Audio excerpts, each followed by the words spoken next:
Hi, I'm Amy Grassi from Bitterroot Paper Crafts. Thank you so much for joining me.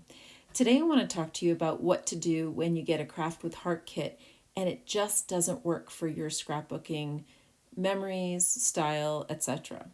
So this is the Aurora Coordinated Craft with Heart kit. It comes with all of these pieces and parts. You get your photo placeholders, your photo mats, bright bold colors here. And then you also get your die cuts. And each one of the die cut sheets is labeled layout 2, those go with layout 2. Layout 1 goes with layout 1. So it's really, really simple to follow. You also get a coordinating sticker sheet, and those tell you which layouts those go with as well. These are the base pages for the first layout that we're going to work on today. Now, I like these colors individually, but together for my photos, they're just not going to work.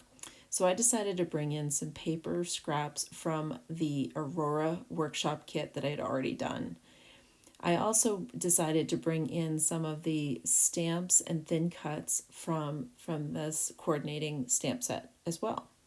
And I did some stitch stamping on the papers that wasn't on the original. And then I brought in some of these die cuts. These are stickers that were left over from that workshop. And I like to cut them up and just kind of place them on my layout so I know where I might want to put them and what kind of clusters, and just kind of giving myself a visual idea of where I want things to go. I love the metallic detail in these stickers that came with the Aurora paper pack. In addition to the stickers and the papers, there's also these acrylic shapes that came with the workshop kit that I had left over. So I decided to use those as accents on this layout. These are a fun hard plastic acrylic shape.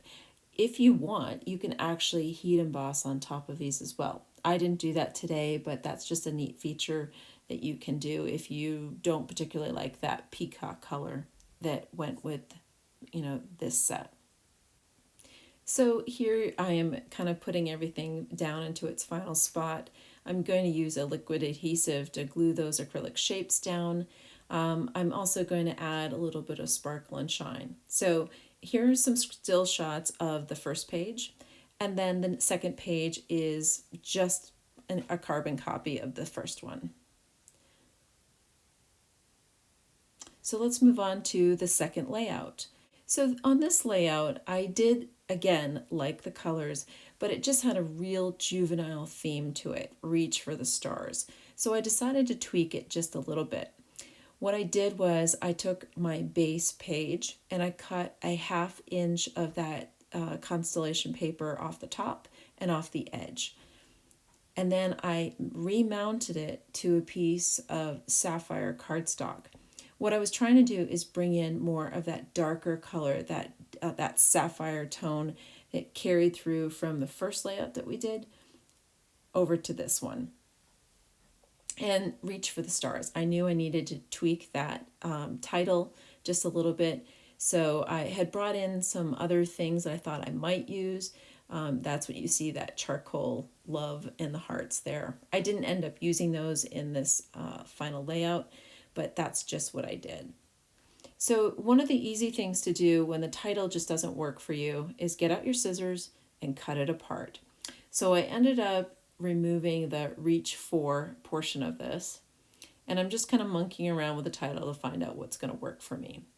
In this next shot, you're going to get to see how I tied more of that darker sapphire in. So I just cut that little piece out from my background paper, and I'm going to adhere that directly to the dark side of the sapphire cardstock. And it just kind of brings it down a little bit, makes it that sapphire piece more noticeable, and we'll tie the two layouts together a little bit better. So I'm just putting down my tape runner. I'm really kind of gluing this down because obviously I removed a portion of it. And you'll get to see what this looks like in a second.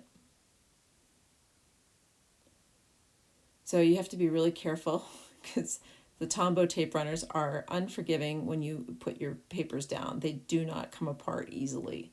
This is not a repositionable tape runner, but it will hold your layout together really, really nicely. So I take my time, I adhere it, and then I'm going to have that 1/2 inch margin at the top and at the left. It just kind of makes that just a little bit darker than the original layout was designed. So other than adding that sapphire and cutting out that bluebird, I really did follow the instructions pretty much as they were written. Oh, well, I did add some stickles here to make it shine. Stickles and a little shimmer brush. Okay, I didn't follow the instructions exactly. But I did enjoy making this layout. Now I know that they will kind of blend together with my other pages that I made from the same collection. Here's the original that you can see all of what I removed, and now here are mine. If you have any questions about any of the products used, please don't hesitate to message me. And if you like this video, please give it a thumbs up, and I look forward to seeing you in the future.